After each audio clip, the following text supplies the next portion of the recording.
सरकारी काम कर रहे हैं, कोई एप्लीकेंट आता है दरखास्त वाला कोई। जैसे सपोज मान लो कि आपने ये दिया पकड़ के रखा, जैसे इसमें ऑयल लगा है या ये लगा है, ये सब ठीक है, वो घर में करते हैं, लेकिन ये चीज़ें आप उनको अवेयर करेंगे। आपका जो 25,000 का माल या 30,000 का ये शॉल जो उसको थोड़ा सा डिस्प्ले करें, खुद बनाने का आपको ये आपका है अच्छा, हर सेंटर में कुछ लेकिन इसकी मेहनत जुटाइल हो गई ना। क्यों कुछ लोग लगाते हैं। क्यों नहीं मेहनत? गर्मियों में तो वैक्सीन होती है, आजकल भी डालते हैं।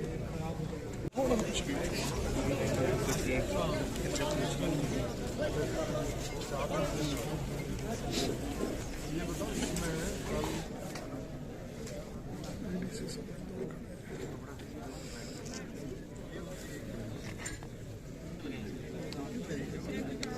हमारे पास से निकला उसके बच्चे और बहुत नहीं कर रहे थे, वो काम नहीं मानते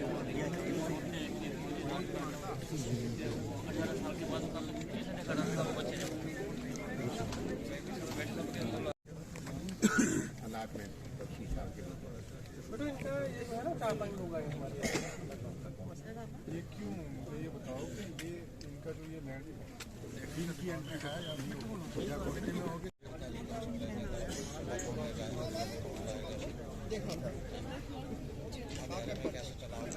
आज तक मैं आपको आयोग का नंबर पहले बोलेगा मेरा ऐसा, और यह कहानी सच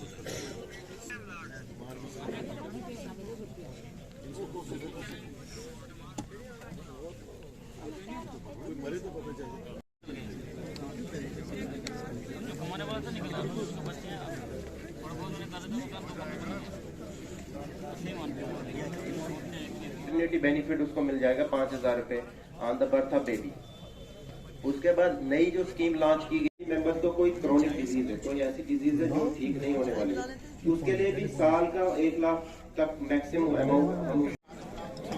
पेमेंट सेल में था, हमारी शिकायत थी, वो वहाँ से वहाँ आया, उन्होंने यहाँ बुलाया था मुझे, यही उन्होंने कहा कि कोई ना वो आप इलेक्शन उसका जो है वो आज वो इसको कराया, पानी 5 मिनट वो आप सफाई दे दें। तो जनाब वाली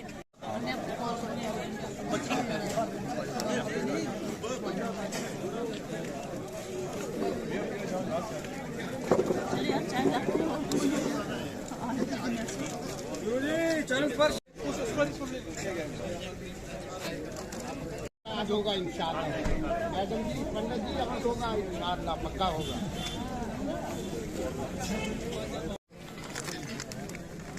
पानी वालों कोई समस्या? एक मिनट आगे आओ तो आपकी बड़ी फाइलें आई, फाइलें बहुत आई।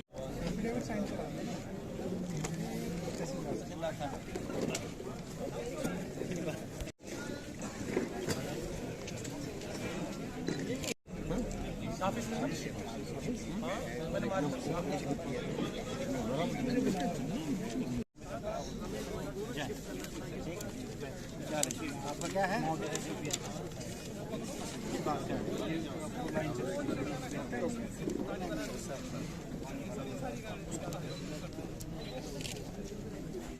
गवर्नमेंट ऑफ इंडिया ने प्रोग्राम लॉन्च किया है जिसको गुड गवर्नेंस वीक बोलते हैं। गुड गवर्नेंस वीक का जो असल मकसद है वो ये है कि कैसे हमारी जो प्रशासन है, जो एडमिनिस्ट्रेशन है, वो गांव की ओर कैसे जाएगी। तो जिसका हमने यहाँ से आज जो ये मैत्रा पंचायत है, यहाँ से हमने स्टार्ट किया, जिसका मेन मकसद यही है कि लोगों से एडमिनिस्ट्रेशन जो है वो रूबरू डायरेक्टली हो, ताकि उनके जो जेन्युइन इश्यूज़ हैं, उनके जो मसले मसाइल हैं, उनको डायरेक्टली सुने और उनका वहीं पे जो है वो डिस्पोजल, बल्कि ये नहीं हो कि कहीं पे उनका इशू सुना गया फिर वो दफ्तरों के चक्कर लगाते रहे, वो नहीं। इसका मेन मकसद यही है, जो उनका जेन्युइन इश्यूज़ हैं, हमारे जितने भी डिस्ट्रिक्ट के ऑफिसर्स हैं या ऑफिसेज हैं वो सारे यहाँ पे हैं, तो जो भी उनका इशू होगा उसको सुनेंगे और उसको इमीडिएटली हम रिजॉल्व करेंगे।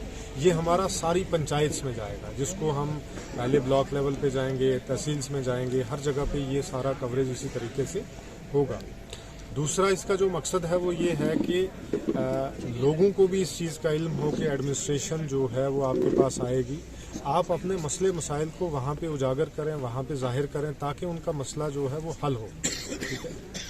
दूसरे साथ साथ में ये है कि जो सेंट्रली स्पॉन्सर्ड स्कीम्स हैं, जो गवर्नमेंट ऑफ इंडिया की हैं, JNK UT की जो स्कीम्स हैं यहाँ की, उन स्कीम्स को भी जो है वो जाने, किस तरीके से जो हमारे एलिजिबल बेनिफिशरीज हैं जो रह गए हैं या जो अब एलिजिबल हुए हैं, उनको भी कैसे इसके अंदर जो है कवरेज में डाला जाए और इसका जो सेंट्रली स्पॉन्सर्ड स्कीम है उनको सैचुरेट किया जाए, सो दैट के बेनिफिट जो है वो लास्ट मैन तक, मतलब सोसाइटी के आखिरी आदमी तक वो जो उसका बेनिफिट है वो जाना चाहिए। उसके साथ जो ओवरऑल इसमें कि गुड गवर्नेंस में एक अवेयरनेस देनी है कि उसमें क्या क्या चीज़ें और होंगी। जैसे आज का ज़माना जो है वो टेक्नोलॉजी का ज़माना है, डिजिटल ज़माना है, किस तरीके से ऑनलाइन सर्विसेज आपको अप्लाई करनी है, या कौन कौन सी सर्विसेज हैं जिसमें सेल्फ एम्प्लॉयमेंट है, जिसमें वेज एम्प्लॉयमेंट है, जिसमें हमारी पेंशन की स्कीमें हैं, जिसमें हमारी स्कॉलरशिप की स्कीमें हैं, जिसमें हमारी PMEGP की मतलब जो सेल्फ एम्प्लॉयमेंट वाला वो स्कीमें हैं, उसके अंदर जो DIC है, हमारा KVIB है या KVIC है, इसके अंदर उनको बेनिफिट कैसे मिलेगा,